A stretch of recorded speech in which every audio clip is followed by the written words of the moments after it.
This is the In Focus podcast from The Hindu.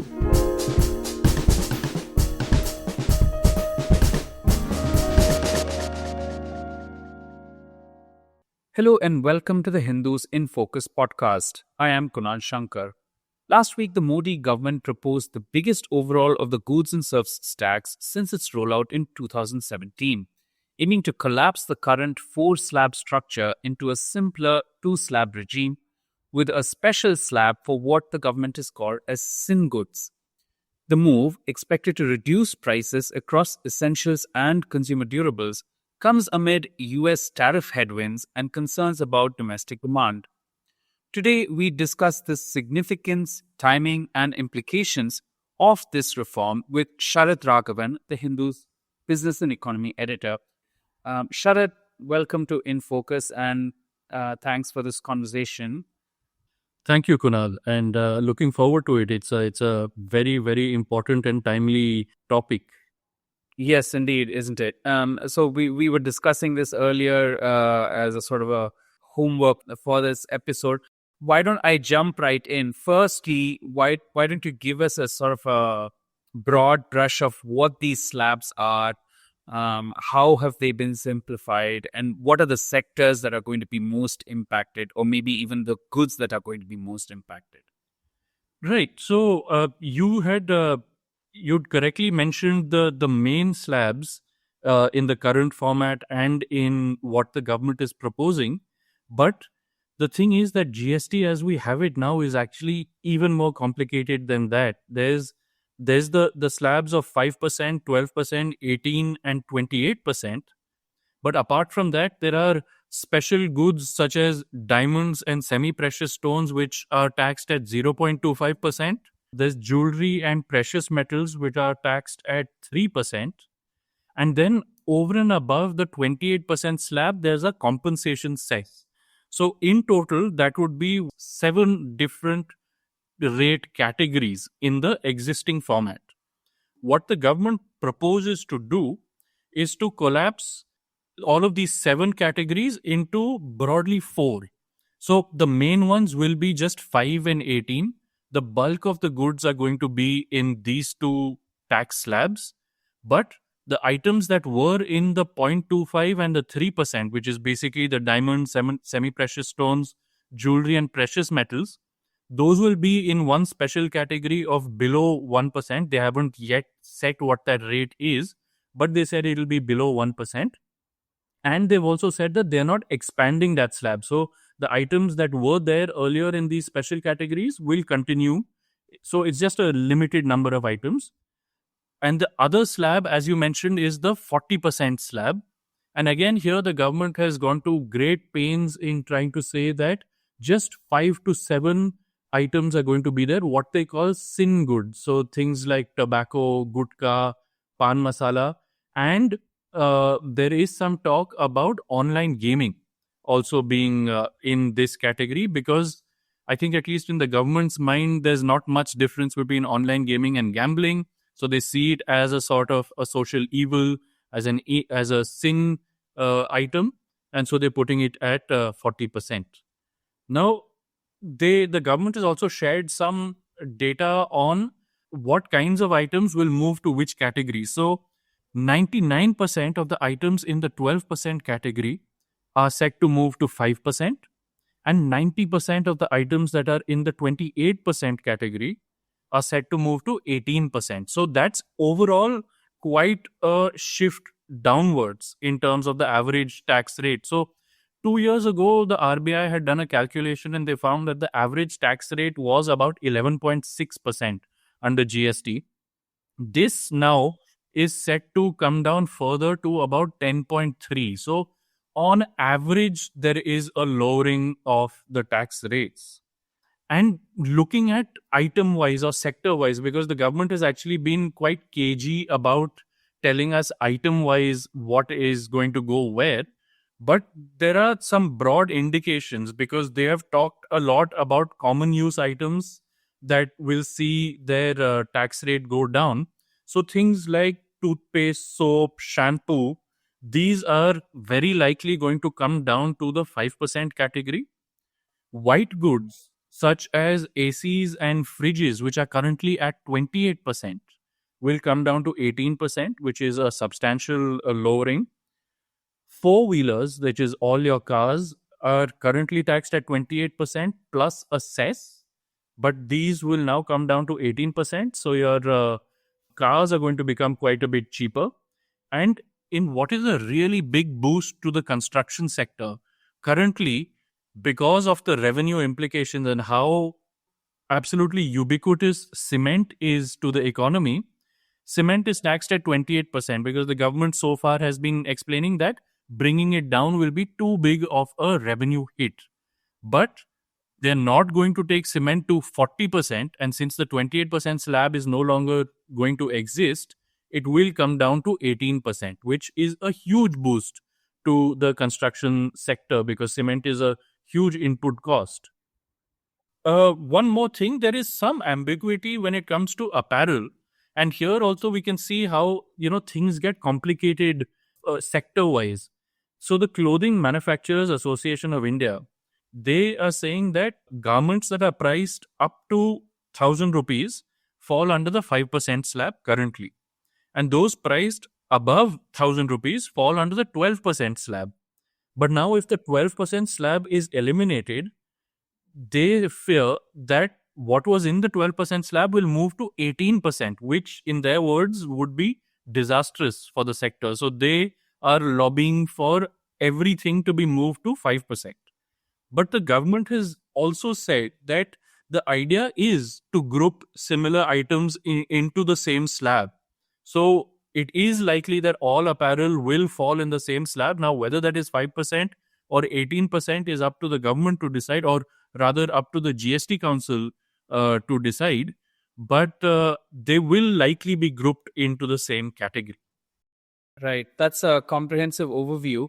And you did mention how it's not actually a 4-slab system and in fact a 7-slab system. And you brought in this cess that you mentioned. Actually, so, in your own reporting a few days back, you had reported about a CAG, the Comptroller and Auditor General of India, the constitutional body, the head auditor of the country, sort of mentioning that the central government has failed to transfer about 3.69 lakh crores worth of cess collected to the relevant funds for which they've been collected.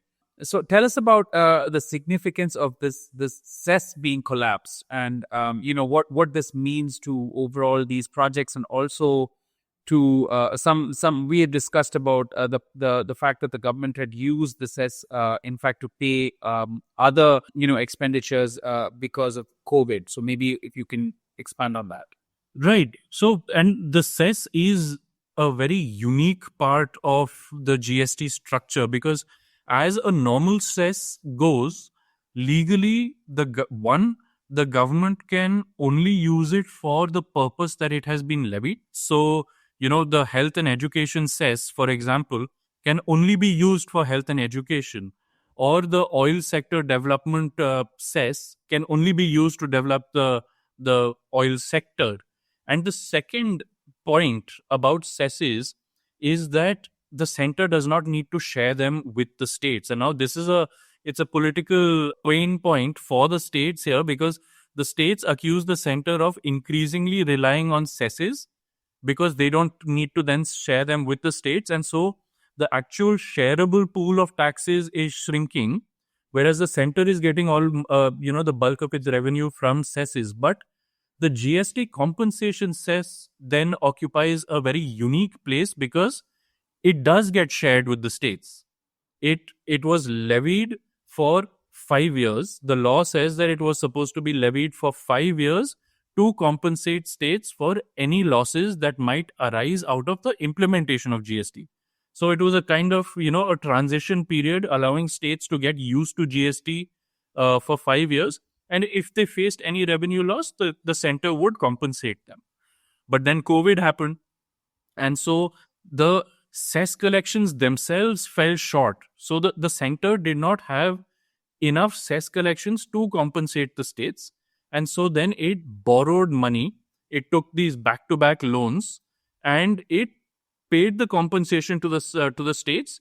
and simultaneously extended the cess. It was supposed to have stopped in 2022, but because they had these loans to repay, they extended it till March 2026, or by the time that they repay the loan, whichever came earlier.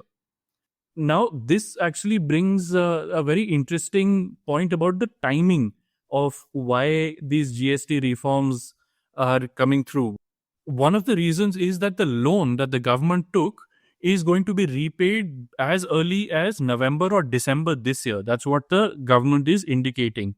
Right, the loan that it took to compensate states for what it could not get due to the COVID years. Correct. Yeah. It's compensated the states. Now it's paying back the interest and principal on the loan that it took to compensate the states, and that will be likely done by November or December this year. But that also means that legally it has to then stop levying the compensation cess by that time. But the thing is that the compensation cess currently is levied on all the items in the 28% category, which also include things that are kind of bad for your health, like tobacco and gutka and cigarettes. So, what stopping the cess would mean is that the tax on all of these harmful products would suddenly fall. And the central government can't be seen to be doing this, right? You can't, as the center, you can't be reducing the tax on these harmful things. And so it set a time limit by which they have to revamp GST in such a way that these harmful products, the basic tax level on them can be increased. So tobacco, gutka, all of that will be put in 40% without any additional cess. So the tax rate has been increased and the cess has been removed, but the overall incidence of tax on these items remains the same. Right.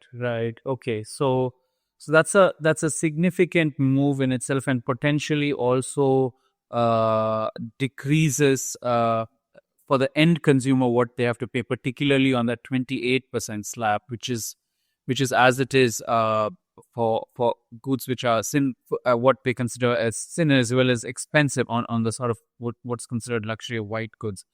Speaking of timing, this is the sort of the reform, if you will, of the GST system framework has come at a time when there's deadlock on tariffs, the negotiations on tariffs in the United States, pending the bilateral trade agreement. So is this move essentially the government's attempt to stimulate domestic consumption on the face of the risk of slowing external demand, given that we are facing now, 50% tariffs from the 27th of August? I would say so. The move to stimulate consumption demand actually started with the budget, this year's budget, where they tweaked the income tax slabs, and they made it so that people earning up to 12 lakhs don't have to pay income tax, things like that. They're basically trying to put a little more money in people's wallets. But yes, the Trump effect is severe, especially because now exports make up about 20% of our GDP, and so it's a pretty significant chunk, and it's been a strong driver of growth so far. But then Mr. Trump came, and there's been a lot of uncertainty, and so our merchandise exports, especially services, have been doing pretty well. Merchandise exports has suffered from this uncertainty because overall global trade has slowed down. Countries are inward looking increasingly. They want to focus more on the domestic economy, and that India is doing the same. We realize that we have such a huge market ourselves, and the domestic economy has been decently robust, but it needs some help. And lowering tax rates is one absolute brilliant way of stimulating demand, because you are essentially just lowering prices. And the timing of it, as you mentioned, so yes, there's the Trump effect, there's the GST compensation cess expiring, that effect. And the third is that they want to coincide this with the Deepavali period, which is when people across the country, north, south, east, west, this is when they make the bulk of their purchases, whether it's gold or whether it's white goods.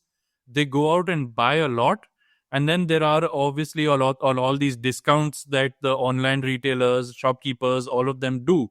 So if you can coincide all of that with a drop in the basic price of goods, then I mean, this should see a pretty big boost in consumption. At least that's what the government is betting on. And also, I suppose that's also one way of countering an expected economic slowdown that has been suggested by economists because of the high tariffs. Absolutely, yeah. And also particularly since the tariffs seem to be pretty debilitating for labor-intensive sectors like apparel and textiles and gem and jewelry, all of which we've been reporting, fisheries, for instance. There is this fear, or at least a concern, which has been evinced by economists, of course, within the bureaucracy, that the overall could potentially lead to a significant loss of revenue, and the estimates go up to 1.1 lakh crore rupees. Has the union government factored in this gap, and how do they plan to bridge it? All right. So, I mean, yes, I've been seeing several different estimates of what the revenue loss could be. Say, for example, CLSA is saying that it could be as much as 1.5 lakh crore, whereas Neelkant Mishra, the chief economist of Axis Bank, he has said that it could be as much as 1.8 lakh crore. Now, there are 2 points here.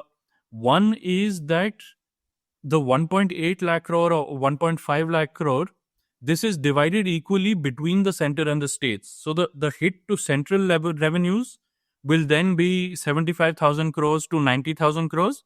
And similarly, for the states, it will be 75,000 to 90,000 crores divided across all the states. And the second factor in all of this is that it sounds like a very big number, 1.8 lakh crore, 1.5 lakh crore. But remember that just last year, the RBI transferred a total of 2.69 lakh crore as surplus to the government. So that is more than 1 lakh crore than what the center and states combined are looking to lose from these GST rate cuts. So the government has various avenues to make this money back. And of course, the government itself is betting on the fact that lowering tax rates is going to induce more people to spend more money, and that, so number one, there will be greater activity, which means greater tax collections. And number two, they're also hoping that when the tax rates on most things fall, then the incentive to do these things like, the input tax credit scams or to evade GST, that the incentives to do all of those things will also fall, because the actual what you're evading is then a small amount. So you might as well just pay that tax. Most people tend to think in that way, that they'll evade only if it is worth it. If it's not worth it and the actual incidence of tax is low, then they'll just go ahead and pay the tax. So this is again something that the government is betting on. So in total, increased activity plus less evasion will kind of offset some of the or most of the revenue hit that they're taking, and the rest of it can be offset by dividends from the various public sector companies that they have, the RBI. There are various ways the center can make up its money. The states, on the other hand, that's a whole different question. Yeah, in fact, I was going to come to that. So to sum up, one of the other things that you just mentioned is compliance, which is often been pointed out. Of course, GST as a framework has been touted as a framework which has had high compliance in general, but there have also been evasion. And you're saying that this potentially could increase compliance, and that the complexity of the structure has been one of the main things that traders and most sellers have been pointing out, consumers as well. So that's to be seen. But on the scale that you just mentioned, the states, GST, as you said, not just about the compensation cess, the cess, the education assess and healthcare cess, all of which, as you said, goes to the government, the union government, and it goes to the line ministries, and they're supposed to only be spent on particular projects. The states, particularly states where the landed collections for GST have been high, say Tamil Nadu, Kerala, Maharashtra, so many other states, Andhra and Telangana, they've complained about the fact that what they get out of the devolution is far lesser than what they contribute. This has been an ongoing issue from the time of the GST framework's birth. How does this square with their demand, and are there concerns that are being now voiced by the states that this rate rationalization could potentially reduce their devolution further? There certainly is a lot of concern. I mean, on the face of it, the Congress has taken to social media to point out some of this, but more specifically, for example, there's a story that's been published on the Hindu website where Nistula Hebbar, our political editor, she interviewed the Karnataka revenue minister who's in Delhi right now. He's part of one of the GOMs that will discuss rate rationalization. So he's here. Nistula interviewed him and asked him precisely these questions. And he said that, overall, he's not against, a rationalization of rates, but very tellingly, he said that the state's revenues need to be protected. And now this protected is a very, very important word here, because that was exactly the idea behind the compensation cess, that for 5 years, the state's revenues would be protected. And it was a very generous protection. The idea behind that compensation cess, the assumption was that states' revenues would ordinarily have grown 14% every single year. And so if GST revenue failed to meet that 14% growth, the government would step in and compensate. Now, 14% growth in revenue every year is a very generous assumption. There are very few states, if any, that have historically seen that kind of growth. So if they're asking for protection once again, then the specter of compensation cess comes back. And now the problem is that who pays the compensation cess? It's the consumers. This is not the government taking money, borrowing it and paying it again. Like that was a one-off because of COVID. Otherwise, the compensation to the states is paid by us taxpayers, and that kind of erodes the whole principle of what the center is trying to do here, of reducing the tax burden on the people. And to be fair to the center, they have in these various off-the-record briefings that they've had, they've been very clear about the fact that no additional cess is going to be applied. But let's see. I mean, if the states put enough pressure, we might see something like that happening, or they might start pressuring the 16th Finance Commission, which is currently going through its discussions and is trying to formulate the devolution formula for the 2026 to 2031 period. They might start putting more pressure on the 16th Finance Commission, saying that, look, currently we're supposed to be getting 41% of central taxes. Push this up to 50%, push this up to 55%, or maybe even higher. So there is a concern among states. Karnataka is not the only one. Most likely, Karnataka is just the one that we have spoken to so far. But I'm sure all of them are going to voice their concerns in the days to come. And they're going to pressure the center in one way or the other to protect their revenues in one way or the other. Right, and we might just know more, as you said, Nistula's interview of Mr. Gowda, but we would probably get to know a lot more from other states, hear from a lot more from other states when the group of ministers on rate rationalization meets tomorrow, which will be addressed by the Union Finance Minister, Nirmala Sitharaman. So that indeed is something to watch out for. I think that's been an overall comprehensive view, would you say, Sharad, of what we've discussed? And I think it's an ongoing conversation. The GST as a landed tax and as an indirect tax has been welcomed by many, but it is also, as we've discussed, been vilified by others and has been generally controversial. So this is probably a beginning of that rationalization conversation that happened almost at the birth of GST. and we'll probably get to know more about it in the coming days. But on that note, thank you so much, Sharad, for joining me for this conversation. And that's all we have for this episode of In Focus from the Hindu. Do stay tuned and follow us on your favorite social media platforms. Bye for now. Thank you. In Focus will be back soon with analysis of the biggest news issues. In the meantime, you can find our podcast on Spotify, Apple Podcasts, Stitcher, and other platforms.